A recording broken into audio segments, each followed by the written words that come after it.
मुलाची कस्टडी मिळण्याकरिता कोर्टाचा काय क्रायटेरिया असतो? वाईफ घरी राहते आणि हजबंड कामानिमित्त बाहेर जात असतो, तर अशा सिच्युएशनमध्ये कोणाला मुलाची कस्टडी दिल्या जाऊ शकते?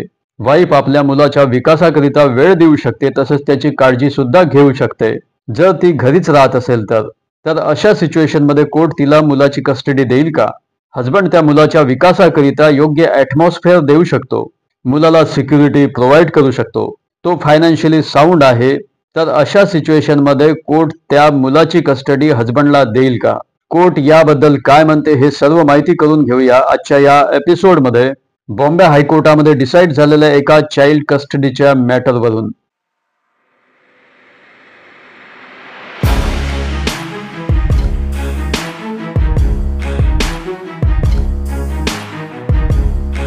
नमस्कार, मी advocate Rakesh Sontakke, justice for all मध्ये तुम्हा सर्वांचं स्वागत आहे. तर या केसच्या फॅक्ट्स अशा आहेत की हजबंड अँड वाईफ हे दोघेही मुस्लिम कम्युनिटीशी बिलॉंग करतात. सलीम आणि रेश्मा यांनी मोमेडन लॉ प्रमाणे 2010 मध्ये निकाह केला. त्यातून त्यांना एक मुलगा अरसलन 2011 मध्ये आणि मुलगी अकिरा 2014 मध्ये झाले. त्यानंतर 2019 मध्ये त्यांच्यामध्ये डिस्प्यूट झाला, तेव्हा रेश्माला तिच्या दोन्हीही मुलांसह घरातून हकलून देण्यात आले. तेथून रेश्मा आपल्या दोन्ही मुलांना घेऊन अलूर येथे आपल्या माहेरी आली. परंतु काही दिवसांनी सलीमचे नातेवाईक रेश्माकडे येऊन त्या दोन्ही मुलांना आपल्यासोबत घेऊन गेले. त्यानंतर 2021 मध्ये रेश्मा डोमेस्टिक व्हायलन्सची केस फाईल करते ओमरगा येथील JMFC पुढे, ज्यामध्ये मुलांना भेटण्याकरिता कोर्ट तिचा व्हिजिटेशनचा राईट ग्रँट करते आणि तिला प्रोटेक्शन ऑफिसरच्या ऑफिसमध्ये भेटण्याची परमिशन दिल्या जाते. या ऑर्डर प्रमाणे तिला महिन्यातून एकदाच भेटता येते. तसेच ती या ऑर्डरला चॅलेंज सुद्धा करत नाही. रेश्माने डोमेस्टिक व्हायलन्सच्या केस पूर्वी 2020 मध्ये सेक्शन 498A ची सुद्धा केस दाखल केलेली होती तिच्या हजबंड आणि रिलेटिव्ह विरुद्ध. मग पुढे गार्डियन्स अँड वार्ड्स ऍक्टच्या सेक्शन 8 प्रमाणे रेश्मा मुलांच्या कस्टडीकरिता केस फाईल करते. आता या केसच्या प्रोसिडिंगमध्येच रेश्मा 2021 मध्ये मुलाची इंटरिम कस्टडी मिळण्याकरिता ॲप्लिकेशन फाईल करते. या ॲप्लिकेशनला तिचा हजबंड विरोध करतो आणि तो सुद्धा ऑर्डर 7 रूल 11 तसेच सेक्शन 151 CPC प्रमाणे तो सुद्धा ॲप्लिकेशन फाईल करतो आणि या ॲप्लिकेशनमध्ये तो ज्युरिस्डिक्शनच्या मुद्द्याला टार्गेट करतो. परंतु कोर्ट रेश्माच्या फेवरने ऑर्डर करते आणि दोन्ही मुलाची कस्टडी तिला देण्याचे डिरेक्शन्स देते. परंतु या ऑर्डरला सलीम चॅलेंज करतो हायकोर्टामध्ये अपील फाईल करून. आता या अपीलमध्ये सलीमचे म्हणणे असते की मुलांची वेलफेअर आणि त्यांचा बेस्ट इंटरेस्ट ॲप्रिशिएट करण्यामध्ये ट्रायल कोर्ट फेल ठरले. मुलाचे फादर हे पुण्याला राहतात आणि मुलांची मदर राहत असलेल्या अलूरपेक्षा पुणा ही सिटी बेटर आहे. मुलांचे फादर फायनान्शियली साऊंड आहेत, त्यामुळे ते मुलांना चांगलं फ्युचर देऊ शकतात. त्यामध्ये अपिलंटचे पुढे म्हणणे असते की मुलांच्या आईचे पॅरेंट्स हे मजुरीचे काम करतात आणि मुलांची आई तर काहीच करत नाही. याशिवाय आजपर्यंत तिने मेंटेनन्स सुद्धा मागितले नाही. मुलांचे वय 5 वर्षापेक्षा जास्त आहे आणि सलीम आपल्या मुलांच्या आर्थिक गरजांची पूर्तता करून त्यांची योग्य काळजी घेत आहे. ही कारण सांगत सलीमने ट्रायल कोर्टाच्या ऑर्डरला सेट असाइड करण्याकरिता प्रेयर केली. त्याचसोबत सलीमने 7-8 जजमेंटचा रेफरन्स सुद्धा दिला. त्यानंतर रेश्माच्या वकिलांनी त्यांचे सबमिशन केले. त्यांच्या सबमिशनमध्ये त्यांनी म्हटले की मुलं अलूर येथील इंग्लिश मीडियम स्कूलमध्ये शिक्षण घेत आहेत, परंतु हजबंडने उर्दू मीडियम मधून शिक्षण घेण्यास सांगितले, जे मुलांच्या भविष्यासाठी निश्चितच धोकादायक आहे. तथापि आजपर्यंत रेश्माने मेंटेनन्स करिता क्लेम केला नाही हे आम्ही ॲडमिट करतो.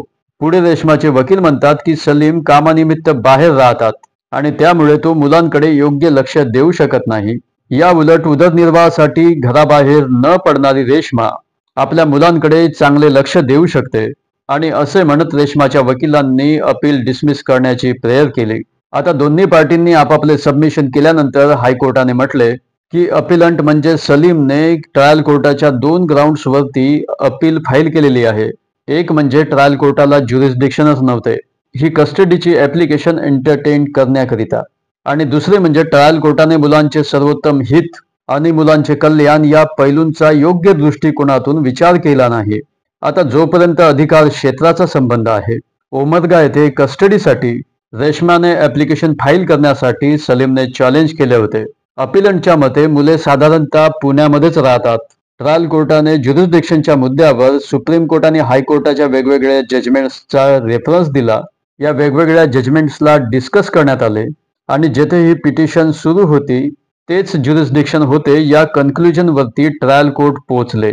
पुढे हायकोर्टाने म्हटले की अलूर हे मुलांच्या राहण्याचे ऑर्डिनरी प्लेस आहे, जेथे रेश्माचे पॅरेंट्स सुद्धा राहतात. ते टेम्पररी रेसिडेन्शियल प्लेस नाही आणि त्यामुळे जेव्हा रेश्माला हाकलून देण्यात आले तेव्हा ती अलूर येथेच तिच्या आई वडिलांकडे राहायला आली. ट्रायल कोर्टाने सलीमची कॅपॅसिटी विचारात घेतली नाही. ट्रायल कोर्टाच्या ऑर्डरमध्ये ज्युरिस्डिक्शनच्या मुद्द्यावर चर्चा करण्यात आली आहे आणि केवळ शेवटच्या पॅरामध्ये ट्रायल कोर्टाने अल्पवयीन मुलांच्या कल्याणाच्या संदर्भामध्ये निष्कर्ष दिले आहेत आणि तेही निष्कर्ष गुड पद्धतीने आहेत. ट्रायल कोर्टाने अल्पवयीन मुलांच्या पॅरेंट्सपैकी मुलांचे भविष्यातील चांगले एज्युकेशन, आवश्यक त्या सुविधा त्यांना पुरवून त्यांच्या सर्वोत्तम हितासाठी कार्य करण्यास कोण सक्षम आहे याबद्दल काहीही चर्चा केली नाही. हे आम्हाला मान्यच आहे की Hindu minority and guardianship act प्रमाणे मायनर चाइल्डचा ताबा 5 वर्षापर्यंत हा त्याच्या आईकडेच असतो, परंतु दोन्हीही अल्पवयीन मुलांनी त्यांच्या वयाची 5 वर्ष ओलांडलेली आहेत. हे लक्षात घेण्यासारखे आहे की मुलगा अर्सलन हा 11 वर्षाचा तर मुलगी अकिरा ही 8 वर्षाची झालेली आहे. त्यामुळे त्यांच्या सर्वोत्तम हिताचा विचार करून त्यांना चांगले एज्युकेशन, सिक्युरिटी आणि इतर सुविधा सुद्धा मिळाल्या पाहिजेत. अपिलार्थी आपल्या कामानिमित्त घराबाहेर राहतात आणि या उलट रेश्मा मात्र उदरनिर्वाहासाठी घराबाहेर पडत नाही.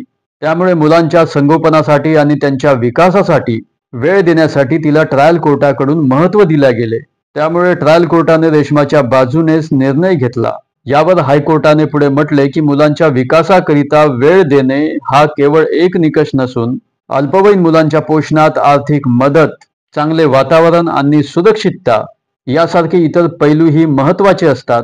अलूर येथील सरस्वती इंग्लिश मीडियम स्कूलमध्ये ठराविक काळासाठी मुलांना ॲडमिशन देण्यात आल्याचे रेकॉर्डवरती आले असले तरीही अपीलकर्त्याने त्यांना सेमी इंग्लिश स्कूलमध्ये सुद्धा प्रवेश दिल्याचे रेकॉर्डवरती आले आहे आणि लर्नेड ट्रायल कोर्टाने आपल्या ऑर्डरमध्ये म्हटले आहे की शाळेचे माध्यम महत्त्वाचे नाही तर मुलांना दिला जाणाऱ्या शिक्षणाचा दर्जा महत्त्वाचा आहे.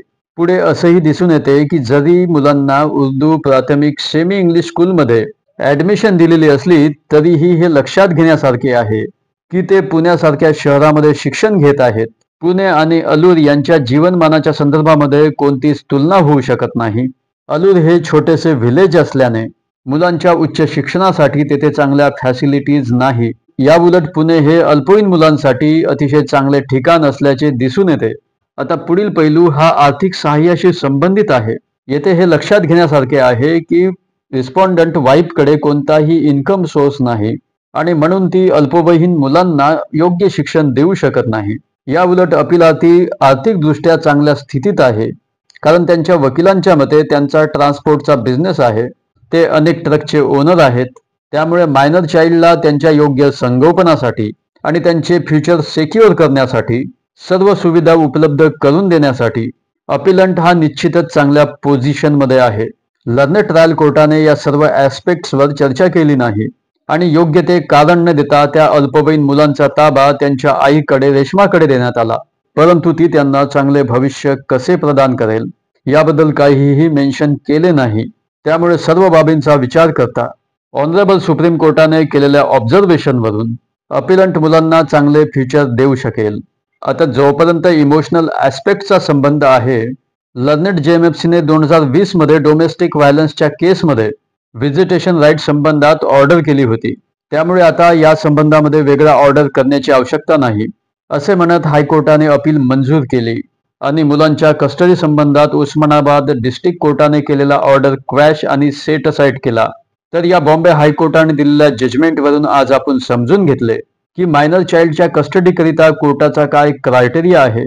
तसेच मुलांची कस्टडी मिळण्याकरिता केवळ त्यांची काळजी घेणे किंवा त्यांना वेळ देणे पुरेसे नाही, तर तुम्ही इकॉनॉमिकली सुद्धा साऊंड असले पाहिजे, जेणेकरून त्यांना चांगले एज्युकेशन देऊन त्यांचे फ्युचर सेक्युअर करता येईल, त्यांना चांगले ॲटमॉस्फिअर प्रोव्हाइड करता येईल त्यांच्या ओव्हरऑल डेव्हलपमेंटकरिता. या जजमेंटची लिंक मी डिस्क्रिप्शन बॉक्समध्ये देईलच. तेव्हा जस्टिस फॉर ऑल मध्ये आज इथेच थांबूया. Thank you so much. Take care of yourself.